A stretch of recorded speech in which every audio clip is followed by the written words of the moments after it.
বাবা দুইটা কন্যা সন্তান পেয়েছো, তুমি দুইটা জান্নাতের মালিক। যে তিনটা কন্যা পেয়েছো তিনটা জান্নাতের মালিক, যে চার কন্যা পেয়েছো চারটা জান্নাতের মালিক হয়েছো। একজন ছেলেও নাই। আমি যদি শুধু নারীর সম্মান নিয়ে বয়ান চালাই সারা রাত চলে যাবে। এরপরেও যারা নারীর সম্মান ভিন্ন দিকে খোঁজার চেষ্টা করে, এটা আমি বলবো চেষ্টা না, এটা হলো অপচেষ্টা। কি চেষ্টা? অপচেষ্টা। ওরা আসলে নারীর সম্মান চায় না, নারীকে রাস্তার ধুলার সাথে মিশাইয়া ভোগের সামগ্রী বানাতে চায়।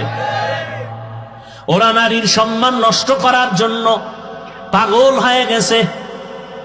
ওরা চরিত্রহীন। আমার মায়ের ইজ্জত, আমার বোনের ইজ্জত রক্ষার জন্য আর দেরি করা যাবে না।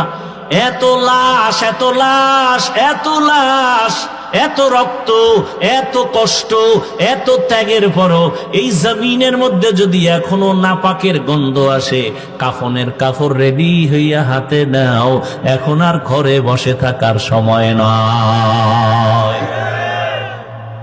এদের চিহ্নিত করে না, এরা সমাজের দুশ্মন, স্বাধীনতার দুশ্মন, ইসলামের দুশ্মন, নারীর দুশ্মন। নারীর সম্মান বাস্তবে দেখতে চাইলে আফগানিস্তানে যাও।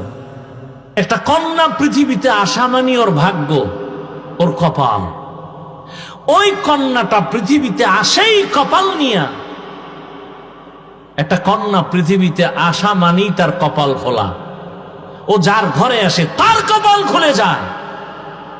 ও যেই বাবার ঔরসে আছে সেই বাবার কপাল খুলে যায়। ও যেই মায়ের গর্ভে আসে সে মায়ের কপাল খুলে যায়। কন্যা আসা মাত্রই রহমতের দরজাগুলো খুলে যায়।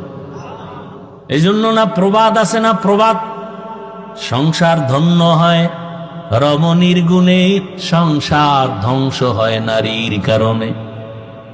ইসলাম ছাড়া নারীর সম্মান অধিকার কেউ দিতে পারে নাই।